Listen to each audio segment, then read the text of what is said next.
I want to tell you the story of how I ended up being one of those people who doesn't drink any alcohol and doesn't drink any coffee.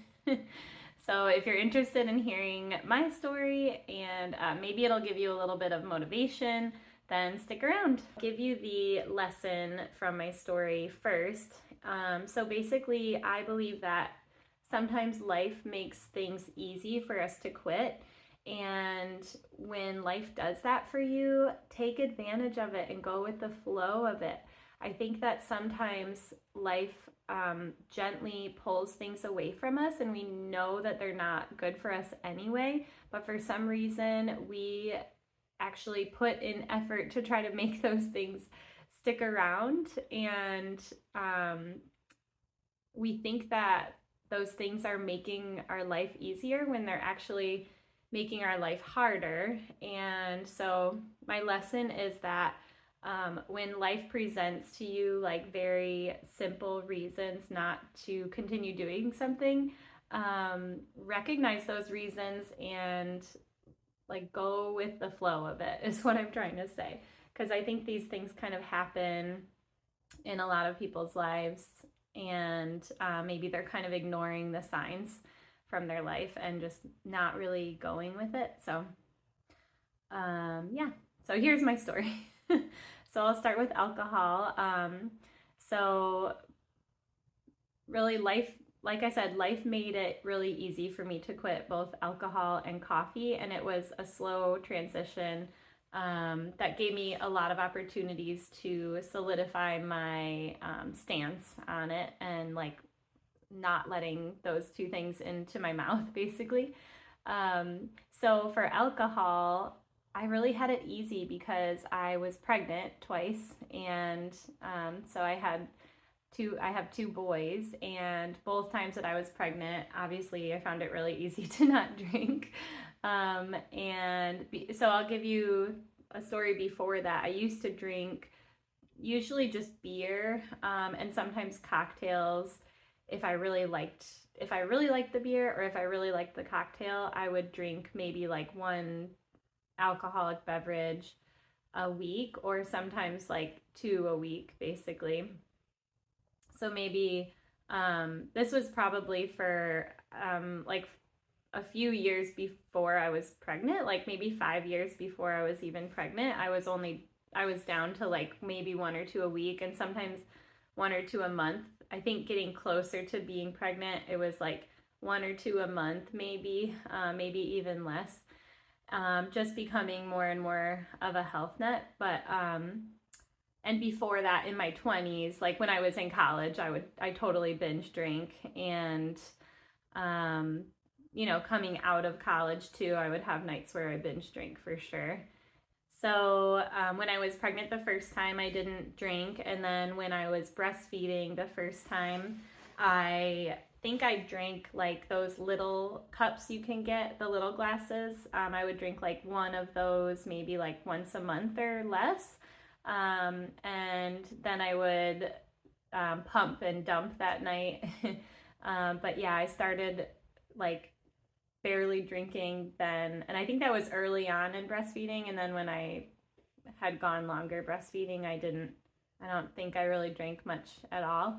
And I wouldn't really drink at home ever. It was just like if we were out at a brewery or a bar, I would my dog is here. And then I got pregnant while I was still breastfeeding, so then I obviously did not drink at all during my second pregnancy. And then I know sometimes they say that you could drink a little bit of wine when you're pregnant, but I read studies that said that you should not drink at all. So that resonated with me a lot, that it didn't really make sense for me to drink at all while I was pregnant. And then when I was breastfeeding the second time, like after I had my second baby, I just knew for sure that I didn't want to drink at all while breastfeeding. So something that really stuck with me, and I just like really solidified in my mind, and I just kept it, and I still think about this. I heard somebody say in a podcast or something, not somebody in real life, but they said that their mom didn't drink at all when they were kids because she just always wanted to be 100% like as good as she could be, like mentally and physically for her kids, like no matter what. So you know, on a night, like even if they went out and then came back home and the kids were sleeping, like if the kids were sick or something, like that night, like they could, you know, still take care of the kids really well. Like basically just be the best mom that you can be every single night, like to your best ability, basically.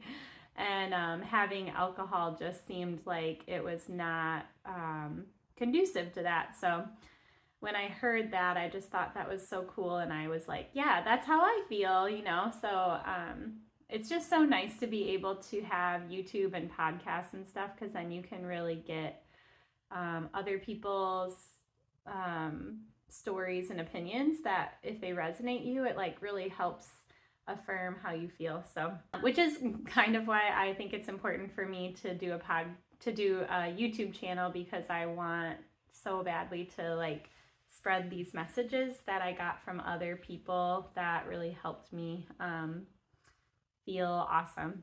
So anyway, and then after I had Bali, my second baby, I didn't end up drinking at all while I was breastfeeding. And then when I think Bali was like 4 months or something, yeah, probably like 4 months, that's when I heard more about raw veganism and I really started to learn about it. And I felt that it really resonated with me. And, you know, and then of course, raw vegans don't drink. So I was like, oh yeah, I already don't drink. So perfect. I should say too, something else that motivated me to continue not having alcohol, even though I was really solid in that path. But I think if I would have like read this before, then I would have been like even more like, yeah. So it might help some people. Was I read the book Liver Rescue by the Medical Medium, and I think, and I might be totally misunderstanding, but what I got from that was that the liver is what processes and stores emotions. And I really was on a quest to feel emotions purely and not to hold emotions in my body, and to really be able to feel the emotion of a moment. And I really want to do another video about this. It's really hard to explain, but it's a big motivator for me always, to be able to process and feel emotions really well, because I feel like that's kind of one thing that we're alive to do. And so anyway, because I found out, or maybe I knew this before and this really like solidified it for me in my mind, but I found out that the liver processes emotions, and if the liver is too busy processing alcohol, then forget about being able to process emotions. Also, the liver needs to process, it does a lot of work to process fat too, and just toxins.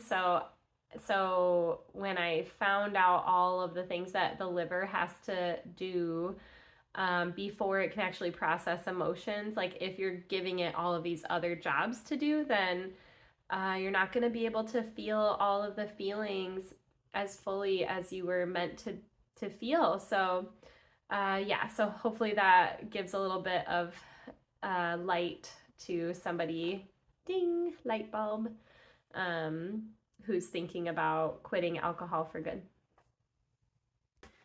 Okay, so now my story with coffee. I don't think it's that motivating because I just got forced out of drinking coffee, honestly. So I used to drink decaf and sometimes regular fully caffeinated coffee in my early 20s.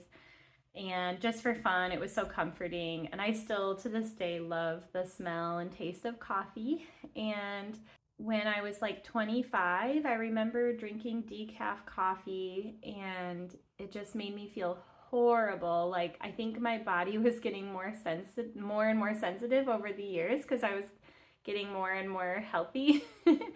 And so I would drink a little coffee in the morning and then go to work, and I just could barely function. Like I felt like really, I think just low blood pressure. So I would feel really dizzy and tired, and like nothing would stay in my stomach. I think that was the worst symptom that I had, was nothing stayed in my stomach the whole rest of the day. And so I was hungry. It was kind of like feeling hungover. So I was hungry the rest of the day. And it didn't matter like how much I ate, like, and how big of a meal I had. I just felt so hungry the rest of the day. So I think I was like 27 or 28 when I finally like literally did not have any coffee at all. Because I think when I was 25 it started to hit me, and then I would be like, okay, I'll just have one coffee every couple months or so, like if I'm with a friend at a coffee place, and if I don't want the tea or whatever, but usually I would get some kind of tea instead. So yeah, and so that I just literally don't drink coffee anymore, and I'm really happy about it. I'm really happy that that my body just denied it, because I think that we're better off without it, and it drains adrenals, and so yeah, I understand why people love coffee though, especially if you live in a cold place or a place that is cold during the winter. I totally get it. It's very comforting. But you know what is a good replacement is Teeccino. I love Teeccino. I didn't have it much last winter, and I probably won't be having it much this winter. I just don't really feel that pulled to it. But so Teeccino is made up of a bunch of herbs, I think, and I think maybe things like dates, and it's delicious. You can get tea bags, or what I used to do is I would buy the Teeccino, like the ground Teeccino, and put it in a cappuccino, or put it in an espresso maker, and oh my god, it just tastes so good. So yeah. So my advice, my lesson from this is that if your body is giving you signals not to have something, and if you feel like your life is actually better and easier without it, then just go with the flow of that and let yourself stop having it. And I know it's easier said than done, but just pay attention to life's subtle cues that tell you to stop doing a certain thing. And you'll feel much more calm without it.